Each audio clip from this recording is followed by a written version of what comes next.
Class ಇಲ್ಲಿ ಮಾತಾಡ್ಬೇಕಾ ಮಾಸಲ್ಲಿ ಮಾತಾಡ್ಬೇಕಾ sir? ಎರಡು ಮಾತಾಡಿ ಸರ್.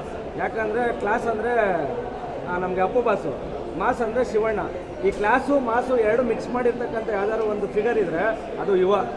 ಹಾಗಾಗಿ ಯುವ ಅಂದರೆ ಒಂಥರ ನಮಗೆ ಮತ್ತು, ಯುವ ಅಂದರೆ ಒಂಥರ ಗಮ್ಮತ್ತು. ಯುವ ಅಂದರೆ ಹೇಳೋಕ್ಕಾಗಲ್ಲ, ಸಾಗರ ಥರ ಅವರೆಲ್ಲ ಥರನೂ ಇದ್ದಾರೆ. ಒಂದು ಡ್ಯಾನ್ಸ್ ಬೇಕಾ, ಒಂದು ಫೈಟ್ ಬೇಕಾ, ಒಂದು ಸಿಂಗ್ ಬೇಕಾ, ಕಲೆ ಆ್ಯಕ್ಟಿಂಗು, ಇನ್ನೂ ಆ್ಯಕ್ಟಿಂಗ್ ಬೇಕಾ, ಪ್ರತಿಯೊಂದು ಕೆತ್ತಿ ಭಗವಂತ ಭೂಮಿ ಕಳಿಸಿರ್ತಕ್ಕಂಥ ಒಂದು ಫಿಗರು ನಮ್ಮ ಯುವ ಅವರು.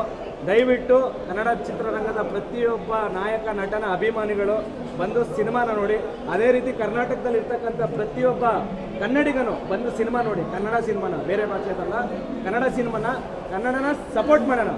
ನಮಗೆ ಆ ಹೀರೋ, ನಮಗೆ ಈ ಹೀರೋ, ಆ ಬಾಸು, ಈ ಬಾಸು, ಆ ಕಿಂಗು, ಈ ಕಿಂಗು, ಸಂತೋಷ ಇರಲಿ. ಆದರೆ ಕನ್ನಡ ನಮಗೆ ಮೊದಲು. ಕನ್ನಡದಲ್ಲಿ ಬಂದಿರತಕ್ಕಂಥ ಹೊಸದಾಗಿ ಒಂದು ಮನೋರಂಜನೆ ಕೊಡ್ತಕ್ಕಂಥ family entertainment, love, feeling, fight, ಸಮಾಜಕ್ಕೊಂದು ಕಾಳಜಿ ಏನಾದ್ರು ಒಂದಿದ್ರೆ ಇವಾಗಿನ ಸಿಚುವೇಶನಲ್ಲಿ ಯಕ್ಕ ಮೂವಿ ಸಕ್ಕದಾಗಿದೆ. ಯಕ್ಕ ಅಂದ ತಕ್ಷಣವೇ ನೀವೆಲ್ಲರೂ ಅಂದ್ಕೋಬೋದು ಇದ್ಯಾವುದೋ ರೌಡಿಸಮು, ಇನ್ನೊಂದು ಮಾಸು ಅಂತ ಅಂದ್ಬಿಡ್ರಿ. ಇದು ಮಾಸು, ಕ್ಲಾಸು, ಫೀಲಿಂಗ್ಸು, ಲವ್ವು, ಡ್ಯಾನ್ಸು, ಪ್ರತಿಯೊಂದು ಇದೆ. ಇಲ್ಲಿ ಯುವರಾಜ್ ಕುಮಾರ್ ಬಗ್ಗೆ ಹೇಳ್ಬೇಕಂದ್ರೆ ಅವರು ಯಾವತ್ತಿರೋ ಅವ್ರ ತಾತ ಗೊತ್ತಲ್ಲ ನಟ ಸಾರ್ವಭೌಮ, ಅವರ ಚಿಕ್ಕಪ್ಪ ಗೊತ್ತಲ್ಲ ನಾಟ್ಯ ಸಾರ್ವಭೌಮ, ಅವರ ತಂದೆ ಹೃದಯವಂತ, ಇನ್ನೊಬ್ರು ಇದ್ದಾರಲ್ಲ ಒಂದು ಮಗು, ಆ ನಗು ಇಡೀ ಕರ್ನಾಟಕಕ್ಕೆ ಗೊತ್ತು. ಅಪ್ಪು ಅವರು ಮುತ್ತು, ಆ ನಗುವಿಂದಲೇ ಇವತ್ತು ಈ ಮುತ್ತು ಅನ್ನೋ ಕ್ಯಾರೆಕ್ಟರ್ ಸೃಷ್ಟಿಯಾಗಿದೆ. ಅಪ್ಪು ಅವರ ಆಶೀರ್ವಾದ ಈ ಯುವರ ಮೇಲೆ ಇರೋದಕ್ಕೆ ಇವತ್ತು ಸದಾ ಕಾಲ ನಾವು ಫೀಲಿಂಗ್ ಇಲ್ಲ ನಮ್ಗೆ ಅಪ್ಪು ಅವ್ರು ಇಲ್ಲ ಅಂತ ಯುವವರು ಇದ್ದಾರೆ. ಅವ್ರ ಮುಖದಲ್ಲಿ ನಾವು ನೋಡ್ತಾ ಇದ್ದೀವಿ. ಪ್ರತಿಯೊಬ್ಬರು ಅಷ್ಟೇ ಕಾಂಟ್ರವರ್ಸಿಗಳನ್ನ ಮಾಡೋದು ಬೇಡ. ನಿಮ್ಮ ಬಾಸು ನಿಮಗೆ ಜೈ, ನಮ್ಮ ಬಾಸು ನಮಗೆ ಜೈ.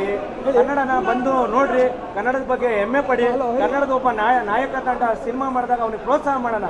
ಎಲ್ಲ ಒಂದು ಕಡೆ ಒಂದು 10 ಜನ ಗುಂಪು ಕಟ್ಕೊಂಡು ಜೈ ಜೈ ಜೈ ಜೈ ಅನ್ನೋದನ್ನ ಬಿಡಿ. ಫಸ್ಟು ಯಾವತ್ತಾರು ಜೈ ಅನ್ನೋ ನನ್ನ ಮಕ್ಕಳು ಕಾವೇರಿ ಹೋರಾಟಕ್ಕೆ, ಮಹದಾಯಿಗೆ ಯಾರು ಬಂದಿದ್ದೀರಾ ಹೇಳ್ರಿ. ಯೋಚನೆ ಮಾಡ್ಬೇಕು ನೀವೆಲ್ಲ. ಕನ್ನಡಕ್ಕೆ ನಾವು ಸಪೋರ್ಟ್ ಮಾಡೋಣ, ಕನ್ನಡನ ಬೆಳೆಸೋಣ, ಕನ್ನಡ ನಾಯಕ ನಟರನ್ನ ಬೆಳೆಸೋಣ. ಇದೇ ನಮ್ಮ ಸುದೀಪ್ ಅವರಾಗಿರ್ಬೋದು, ಯಶ್ ಅವರಾಗಿರ್ಬೋದು, ಅದು ಬೇಡ, ನಮ್ಮ ಡಿ ಬಾಸ್ ಅಂತಿರಲ್ಲ, ನಮ್ಮ ಡಿ ಬಾಸ್ ಆಗಿರ್ಬೋದು, ಯುವವ್ರಿಗೆ ಹಿಂಗೆ ಕೈ ಹಾಕ್ಕೊಂಡು ನೀನು ಮಗ ಚೆನ್ನಾಗಿ ಬೆಳಿ, ನನ್ನ ತಮ್ಮ ಇದ್ದಂಗೆ ಅಂತ ಹೇಳಿ ಹೋಗಿದ್ದಾರೆ. ಹಾಗಾಗಿ ಶಿವಣ್ಣ ಬೇರೆ ಅಲ್ಲ, ದರ್ಶನ್ ಅವ್ರು ಬೇರೆ ಅಲ್ಲ, ಸುದೀಪ್ ಅವ್ರು ಬೇರೆ ಅಲ್ಲ, ಯಶ್ ಅವ್ರು ಬೇರೆ ಅಲ್ಲ, ಯಾರು ಬೇರೆ ಅಲ್ಲ, ನಮ್ಮರೇ, ನಮ್ಮ ಕುಟುಂಬದವರೇ. ಕನ್ನಡ ಅಂದರೆ ನಮಗೆ ಇಷ್ಟ. ಒಂದು ಇನ್ನೊಂದು ಹೇಳ್ತೀನಿ, ಕರ್ನಾಟಕದಲ್ಲಿ ಡಾಕ್ಟರ್ ರಾಜ್ಕುಮಾರ್ ಅಂದರೆ ಆಕಾಶ ಇದ್ದಂಗೆ, ಇಲ್ಲಿರ್ತಕ್ಕಂಥ ಬೇರೆ ಬೇರೆ ಸ್ಟಾರ್ಗಳೆಲ್ಲ ನಕ್ಷತ್ರಗಳಿದ್ದಂಗೆ. ಸೂರ್ಯ ಅಂದರೆ ಶಿವಣ್ಣ, ಚಂದ್ರ ಅಂದರೆ ನಮ್ಮ ಅಪ್ಪು ಬಾಸು, ಭೂಮಿ ಅಂದರೆ ಪಾರ್ವತಮ್ಮ. ಹಾಗಾಗಿ ಇದನ್ನೆಲ್ಲ ಕೂಡಿಸಿ, ಇದನ್ನೆಲ್ಲ ಮೆರೆಸಿ ಯಾರು ಒಬ್ಬ ಇವತ್ತು ವ್ಯಕ್ತಿ ಒಳ್ಳೆ ಸಿನಿಮಾ ಕೊಡ್ತಾ ಇದ್ದಾನೆ ಅಂದರೆ ಅದು ಯುವ ಅವರು ಕೊಡ್ತಾ ಇದ್ದಾರೆ. ಫ್ಯಾಮಿಲಿ ಎಂಟರ್ಟೈನ್ಮೆಂಟು ಯುವವ್ರಿಗೂ ಒಳ್ಳೇದಾಗಲಿ. ಮತ್ತು ಡೆವಿಲ್ ಬರ್ತಾ ಇದೆ, ಅದಕ್ಕೂ ಒಳ್ಳೇದಾಗಲಿ. ನೆಕ್ಸ್ಟು ಇನ್ನೊಂದು ಯಾವುದೋ ಪಕ್ಕದ ಥಿಯೇಟ್ರಲ್ಲಿ ನಮ್ಮ ರೆಡ್ಡಿ ಅವ್ರು, ಜನಾರ್ದನ್ ರೆಡ್ಡಿ ಅವ್ರದ್ದು ಒಂದು ಫಿಲಮ್ ಇದೆ, ಅವ್ರಿಗೂ ಒಳ್ಳೇದಾಗಲಿ ಅಂತ ಈ ಮುಖಾಂತರ ಕೇಳ್ಕೊಂತ ಪ್ರತಿಯೊಬ್ಬರು ಕಾಂಟ್ರವರ್ಸಿ ಮಾಡೋದನ್ನ ಬಿಡ್ರೋ. ಎಲ್ಲ ಒಂದು ಮಾತಾಡೋಕೆ ಬರುತ್ತೆ ಕಣ್ರೋ, ಎಲ್ಲ ಒಂದು ಬರುತ್ತೆ. ನಾವು ಕಾಲೇರೆತ್ಕೊಂಡೆ ನಮ್ಮ ಅಪ್ಪನೂ ಬೆಳೆಸಿರೋದು. ನಾವೇನು ಓವರ್ ಆ್ಯಕ್ಟಿಂಗ್ ಎಲ್ಲ ಮಾಡಲ್ಲ. ಯಾವುದೇ ಪೋಸ್ಟರ್ ಹಾಕ್ಕೊಂಡು ಮಿಂಚ್ಬೇಕನ್ನೋದು ನಮಗಿಲ್ಲ. ನಮಗಿರೋದು ಒಂದೇ ಕನ್ನಡ ಹೀರೋಗಳು, ಕರ್ನಾಟಕ, ಕನ್ನಡ ಚಿತ್ರರಂಗ, ಕಾವೇರಿ, ಪ್ರತಿಯೊಂದು ನಮ್ಮಲ್ಲಿದೆ, ನಮ್ಮ ರಕ್ತ ನರೆರಾಡಿಯಲ್ಲಿದೆ. ಹಾಗಾಗಿ ಇವತ್ತು 51 ಕಟೌಟ್ಗಳನ್ನ, ಸ್ಟಾರ್ಗಳನ್ನ ಇದೇ ಗಾಂಧಿನಗರದಲ್ಲಿ ಅಣ್ಣವರು, ಶಿವಣ್ಣವರು, ವಿಷ್ಣುವರ್ಧನ್ ಅವರು, ಅಂಬರೀಷ್ ಅವರು, ರವಿಚಂದ್ರನ್ ಅವರು, ಇಷ್ಟು ಬಿಟ್ಟರೆ ಇವಾಗಿನ ಯೂತಲ್ಲಿ ಇವರಿಗೆ 52 ಸ್ಟಾರ್ನ ತಗೊಂಡು ಅಣ್ಣಮ್ಮನ ದೇವಸ್ಥಾನದಿಂದ, ಗಾಂಧಿನಗರ ಇಂದು ನಮ್ಮ ಮೈಸೂರು ಬ್ಯಾಂಕಿಂದ ಹಿಡಿದು ಇಲ್ಲಿ ಕರ್ಕೊಂಬಂದಿರ್ತಕ್ಕಂಥ ಎಲ್ಲ ಅಭಿಮಾನಿಗಳ ದೇವರುಗಳಿಗೂ ನನ್ನ ಕಡೆಯಿಂದ ವಂದನೆ ಇರಲಿ. ಎಲ್ರಿಗೂ ಒಳ್ಳೇದಾಗಲಿ. ಎಲ್ಲರೂ ಕನ್ನಡ ಸಿನಿಮಾನ ಸಪೋರ್ಟ್ ಮಾಡಿ. ಕಾಂಟ್ರವರ್ಸಿ ಬೇಡ, ಎಲ್ಲರೂ ಒಂದೇ. ಜೈ ಹಿಂದ್ ಜೈ ಕನ್ನಡ. ಮತ್ತು ಎಲ್ಲ ಮೀಡಿಯಾದವ್ರಿಗೂ ವಂದನೆಗಳು. ಯಾರ್ಯಾರೋ ಏನೇನೋ ಹೇಳ್ತಾರೆ, ಮೀಡಿಯಾ ಯಾವತ್ತಿರೋ ಸೂಪರ್. ಮೀಡಿಯಾಯಿಂದಲೇ ನಾವು ಬದಲ್ತಾ ಇದ್ದೀವಿ. ಸರ್, ನನ್ನ ಹೆಸರು ಸೂರ್ಯ ಬಜರಂಗಿ ಅಂತ ಸರ್. ಎಲ್ಲರೂ ಬಜರಂಗಿ ಅಂತ ಕರೀತಾರೆ ಪ್ರೀತಿಯಿಂದ. ಆ್ಯಕ್ಚುಲಿ ಶಿವಣ್ಣ ಬಜರಂಗಿ ಸಿನಿಮಾ ನೋಡಿ ನಾನು ಬಜರಂಗಿ ಅಂತ ಬಂದಿಲ್ಲ. ನಮ್ಮ ಬಾಸ್ ಇಲ್ಲೇ ಇದ್ದಾರೆ ಬಜರಂಗಿ ನೋಡಿ. ಜೈ ಕರ್ನಾಟಕ ಅಂತ ಇಲ್ಲಿದೆ, ಅದು ಕರ್ನಾಟಕ. ಬಜರಂಗಿ ಅಂದರೆ ನಮ್ಮ ಬಾಸು. ಎಸ್ ಅಂದರೆ Shivanna always super star my heart. Okay, I know that Shivanna is always king of king Karnataka. I love you Shivanna, I love you ದೊಡ್ಡ ಮನೆ, ಐ ಲವ್ ಯು ಎಲ್ಲ ಹೀರೋಗಳಿಗೂ. ಒಳ್ಳೇದಾಗಲಿ. Thank you. Ekka movie first show ನೋಡಿ ತುಂಬ ಖುಷಿ ಆಯಿತು. ಎಕ್ಕ ಮೂವಿ ಫಸ್ಟ್ ಹಾಫಲ್ಲಿ ಸ್ವಲ್ಪ ಬೋರ್ ಆಗಲ್ಲ. ಒಳ್ಳೆ ತಾಯಿ ಸೆಂಟಿಮೆಂಟ್ ಚೆನ್ನಾಗಿದೆ. ಎಲ್ಲರೂ ಕುಟುಂಬ ಸಮೇತ ಬಂದು ಚಿತ್ರವನ್ನು ನೋಡ್ಬೋದು. ಯಾಕಂದರೆ ಒಳ್ಳೆಯ ಫ್ಯಾಮಿಲಿ ಎಂಟರ್ಟೈನರ್ ಸಿನಿಮಾ ಅಂತ ಹೇಳ್ಬೋದು.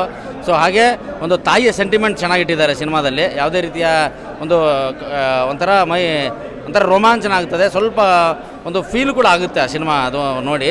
ಮತ್ತು ಇನ್ನೊಂದು ಏನಪ್ಪ ಅಂತಂದರೆ ಹಳ್ಳಿ ಜನ ಬೆಂಗಳೂರಿಗೆ ಬಂದಾಗ ಯಾವ ಥರ ಒಂದು ಅನುಭವಿಸ್ತಾರೆ, ಅವರು ಬದುಕು ಕಟ್ಕೊಳ್ಳೋಕ್ಕೆ ಯಾವ ಥರ ಅವರು ಬೇರೆ ಬೇರೆ ವಿಧಾನಗಳನ್ನು, ಒಂದು ಕೆಲಸದ ರೀತಿಗಳನ್ನು ಹುಡ್ಕೊತಾರೆ ಅನ್ನೋದು ಈ ಸಿನಿಮಾದಿಂದ ಗೊತ್ತಾಗ್ತದೆ. ಸೆಕೆಂಡ್ ಹಾಫು ಕ್ಲೈಮ್ಯಾಕ್ಸ್ ಅಲ್ಟಿಮೇಟಾಗಿ ಮಾಡಿದ್ದಾರೆ. ಯುವ ಬಾಸ್ ಫೈಟು ಸೀನು, ಡೈಲಾಗ್ ಮಾಸ್ಟರ್ ಏನು ಡೈಲಾಗ್ ಕೊಟ್ಟಿದ್ದಾರೆ, ಸಖತ್ತಾಗಿ ಡೈಲಾಗ್ ಕೊಟ್ಟಿದ್ದಾರೆ. ಡೈಲಾಗ್ ಕೂಡ ಇಷ್ಟ ಆಯಿತು. ಒಳ್ಳೆ ಸಾಂಗು, ಬ್ಯಾಂಗಲ್ ಬಂಗಾರಿ ಸಾಂಗ್ ಅಂತೂ ನಾನು ಸಖತ್ತಾಗಿ ಡ್ಯಾನ್ಸೇ ಮಾಡಿಬಿಟ್ಟೆ ಥಿಯೇಟ್ರಲ್ಲಿ. ತುಂಬ ಇಷ್ಟ ಆಯಿತು. ಎಲ್ಲ ನಾನು ಕೇಳ್ಕೊಳೋದು ಇಷ್ಟ, ಜನರಲ್ಲಿ ಕನ್ನಡ ಚಿತ್ರಗಳನ್ನ ಉಳಿಸ್ಬೇಕು, ಬೆಳೆಸಬೇಕು, ಚಿತ್ರಮಂದಿರದಲ್ಲಿ ಬಂದು ಚಿತ್ರವನ್ನು ನೋಡಬೇಕು. ಜೈ ಅಪ್ಪು ಬಾಸ್, ಜೈ ಯುವ ಬಾಸ್. 100% ಇವರು ನೆಕ್ಸ್ಟ್ ಅಪ್ಕಮಿಂಗ್ ಸೂಪರ್ ಸ್ಟಾರ್ ಅಂತಲೇ ಹೇಳ್ಬೋದು. ಡೈಲಾಗ್ ಅದೇ ಹೇಳಿದ್ನಲ್ಲ, ಡೈಲಾಗ್ ಮಾತ್ರ ಸಖತ್ತಾಗಿ ಬರೆದುಕೊಟ್ಟಿದೆ. ಒಳ್ಳೆ ಡೈಲಾಗ್ಸ್ ಎಲ್ಲ ಚೆನ್ನಾಗಿದೆ, ಡೈಲಾಗ್ ಚೆನ್ನಾಗಿದೆ. ಆಮೇಲೆ ಅವರು ಆ್ಯಕ್ಟಿಂಗು ಚೆನ್ನಾಗಿದೆ. ಸಾಂಗ್ಸ್ ಸಖತ್ತಾಗಿದೆ. ಸಾಂಗ್ಸ್ ಎಲ್ಲ ಒಂದೊಂದು ಸಾಹಿತ್ಯ ಕೂಡ ಸಖತ್ತಾಗಿ ಮಾಡಿದ್ದಾರೆ, ಡಿಫ್ರೆಂಟಾಗಿ ಮಾಡಿದ್ದಾರೆ ಸಾಂಗ್ಸ್. ಆಮೇಲೆ ಹಳ್ಳಿ ಜನ ಸಿಟಿಗೆ ಬಂದುಬಿಟ್ಟು ಮುಗ್ಧ ಜನ ಯಾವ ಥರ ಬಳಸ್ಕೊಂತಾರೆ ಸಿಟಿ ಒಳಗೆ, ಅದೊಂದು ಮೆಸೇಜ್ ಇದೆ ಇದರಲ್ಲಿ. ಅದನ್ನು ಮುಗ್ಧ ಜನ ಯಾವ ಥರ ಬಳಸ್ಕೊಂತಾರೆ ಅದೊಂದು ಚೆನ್ನಾಗಿದೆ. ಇದರಲ್ಲಿ ಸಿಕ್ಕಾಕೊಂಡ್ಬಿಡ್ತಾರೆ ಮುಗ್ಧ ಜನನ ಇವ್ರು ಹೆಂಗೆ ಬಳಸ್ಕೊಂತಾರ, ಅದೊಂದು ಮೆಸೇಜ್ ಇದೆ ಇದರಲ್ಲಿ. ತುಂಬ ಚೆನ್ನಾಗಿ ಒಟ್ಟಾರೆ ಫ್ಯಾಮಿಲಿ ಎಂಟರ್ಟೈನ್ಮೆಂಟ್ 100 ಡೇಸ್ ಪಕ್ಕ ಪ್ರತಿಯೊಬ್ಬರು ಬಂದು ಸಿನಿಮಾ ನೋಡಿ ಅಂತ ಕೇಳ್ಕೊಳ್ತೇನೆ.